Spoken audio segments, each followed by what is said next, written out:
सभी आदरणीय मुख्यमंत्रीगण,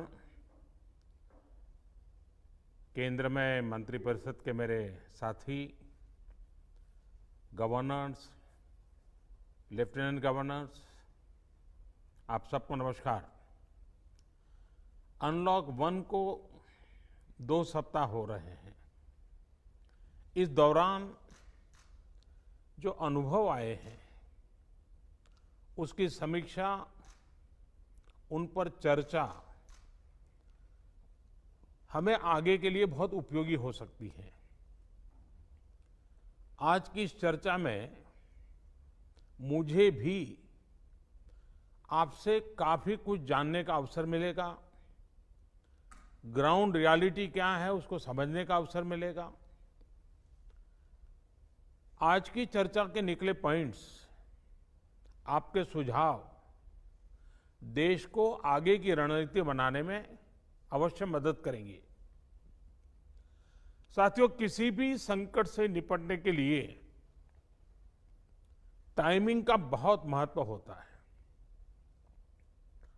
सही समय पर लिए गए फैसलों ने देश में कोरोना संक्रमण को नियंत्रित करने में बहुत मदद की है। भविष्य में जब कभी भारत की कोरोना के खिलाफ लड़ाई का अध्ययन होगा, तो ये दौर इसलिए भी याद किया जाएगा कि कैसे इस दौरान हमने साथ मिलकर के काम किया। कोऑपरेटिव फेडरलिज्म का सर्वोत्तम उदाहरण प्रस्तुत किया। साथियों, जब कोरोना दुनिया के अनेक देशों में चर्चा का विषय भी नहीं बना था,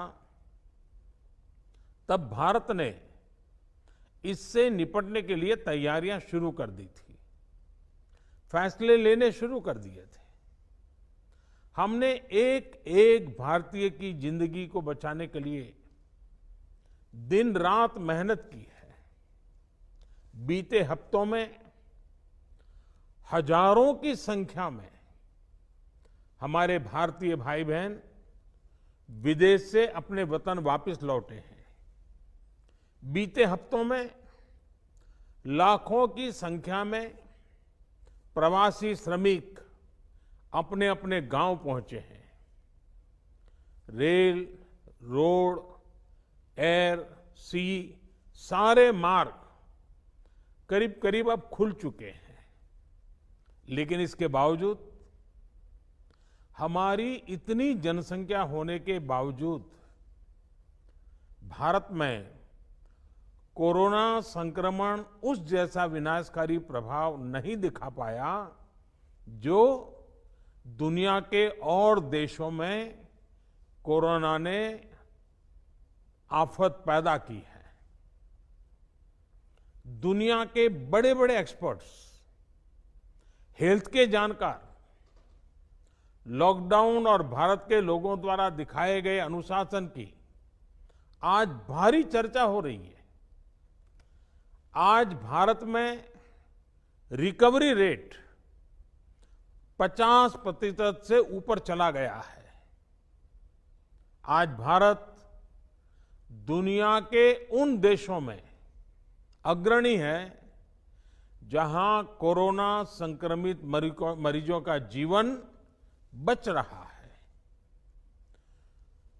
कोरोना से किसी की भी मृत्यु दुखद है।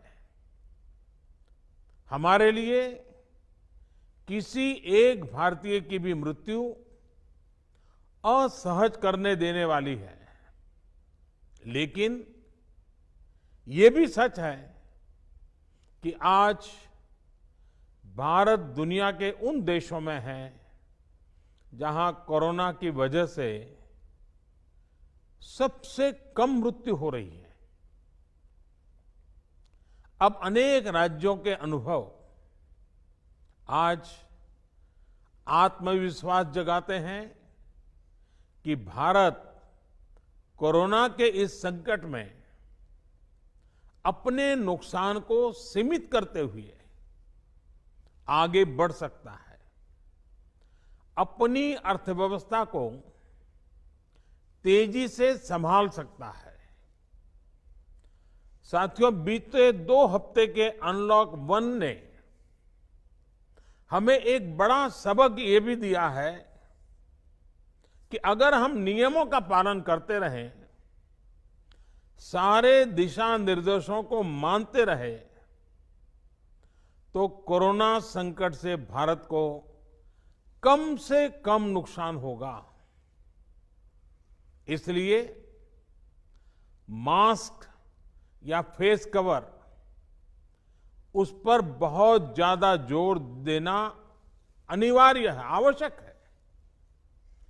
बिना मास्क या फेस कवर के घर से बाहर निकलने की अभी कल्पना करना भी सही नहीं है। ये जितना खुद उस व्यक्ति के लिए खतरनाक है, उतना ही उसके आसपास के लोगों के लिए भी। इसलिए 2 गज की दूरी का हमारा मंत्र हो, दिन में कई बार 20-20 सेकंड के लिए साबुन से हाथ धोने की बात हो, सैनिटाइजर का इस्तेमाल हो, ये सभी बहुत गंभीरता से किए जाने चाहिए। खुद की सुरक्षा के लिए, परिवार की सुरक्षा के लिए, विशेषकर घर के बच्चों और बुजुर्गों की सुरक्षा के लिए ये बहुत जरूरी है। अब तक लगभग सारे ऑफिसेस खुल चुके हैं। प्राइवेट सेक्टर में भी लोग ऑफिस जाने लगे हैं। बाजारों में, सड़कों पर भीड़ बढ़ने लगी है। तो ये सारे उपाय ही कोरोना को तेजी से फैलने से रोकने में मददगार होंगे। थोड़ी सी भी लापरवाही, थोड़ी सी भी ढिलाई, अनुशासन में कमी कोरोना के खिलाफ हम सभी की लड़ाई को कमजोर करेगा। और इतने दिनों की जो तपस्या है, उस पर पानी फिर जाएगा। हमें इस बात का हमेशा ध्यान रखना है कि हम कोरोना को जितना रोक पाएंगे, उसका बढ़ना जितना रोक पाएंगे, उतना ही हमारी अर्थव्यवस्था खुलेगी, हमारे दफ्तर खुलेंगे, मार्केट खुलेंगे, ट्रांसपोर्ट के साधन खुलेंगे और उतने ही रोजगार के नए अवसर भी बनेंगे। साथियों, आने वाले दिनों में अलग अलग राज्यों में इकोनॉमिक एक्टिविटी का जिस तरह विस्तार होगा, उससे मिले अनुभव दूसरे राज्यों को भी बहुत लाभ पहुंचाएंगे। बीते कुछ हफ्तों के प्रयासों से हमारी अर्थव्यवस्था में ग्रीन शूट्स दिखने लगे हैं। पावर कंजम्पशन जो पहले घटता जा रहा था, वो अब बढ़ना शुरू हुआ है। इस साल मई में फर्टिलाइजर की सेल बीते साल मई की अपेक्षा 2 गुनी हुई है। इस बार खरीफ की बुआई बीते साल की अपेक्षा करीब 12-13% ज्यादा हुई है। 2 व्हीलर्स का प्रोडक्शन लॉकडाउन से पहले के स्तर का करीब करीब 70% तक पहुंच चुका है। रिटेल में डिजिटल पेमेंट भी लॉकडाउन से पहले की स्थिति में पहुंच चुका है। इतना ही नहीं, मई में टोल कलेक्शन में बढ़ोतरी होना इकोनॉमिक एक्टिविटी में वृद्धि को दिखाता है। लगातार 3 महीने तक एक्सपोर्ट में कमी के बाद जून में एक्सपोर्ट फिर से बाउंस बैक करके पिछले साल के प्री कोविड पीरियड में पहुंच गया है। ये तमाम संकेत है जो हमें प्रोत्साहित कर रहे हैं, आगे बढ़ने के लिए प्रेरित कर रहे हैं। साथियों, आप में से अधिकतर राज्यों में एग्रीकल्चर, हॉर्टिकल्चर, फिशरीज और एमएसएमईज का हिस्सा बहुत बड़ा है। आत्मनिर्भर भारत अभियान के तहत बीते कुछ दिनों से इन तमाम सेक्टर्स के लिए अनेक प्रावधान किए गए हैं। एमएसएमईज को सपोर्ट करने के लिए अनेक फैसले हाल में लिए गए हैं। समयबद्ध तरीके से एमएसएमईज को बैंक से क्रेडिट दिलाने का प्रयास हो रहा है। 100 करोड़ रुपए तक के टर्नओवर वाले उद्योगों को 20% अतिरिक्त क्रेडिट के ऑटोमेटिक इंक्रीज का लाभ दिया गया है। अगर हम बैंकर्स कमिटीज के माध्यम से ये सुनिश्चित करेंगे कि उद्योगों को तेजी से क्रेडिट मिले, तो वो जल्द से जल्द काम शुरू कर पाएंगे, लोगों को रोजगार दे पाएंगे। साथियों, हमारे यहां जो स्मॉलर फैक्ट्रीज हैं, उन्हें गाइडेंस की, हैंड होल्डिंग की बड़ी जरूरत है। मुझे पता है आपके नेतृत्व में इस दिशा में काफी काम हो रहा है। ट्रेड और इंडस्ट्री अपनी पुरानी रफ्तार पकड़ सकें, इसके लिए वैल्यू चेन्स पर भी हमें मिलकर काम करना होगा। राज्यों में जहां कहीं भी स्पेसिफिक इकोनॉमिक एक्टिविटी पॉइंट्स हैं, वहां 24 घंटे काम हो, सामानों की लोडिंग अनलोडिंग तेजी से हो, एक शहर से दूसरे शहर तक सामान जाने में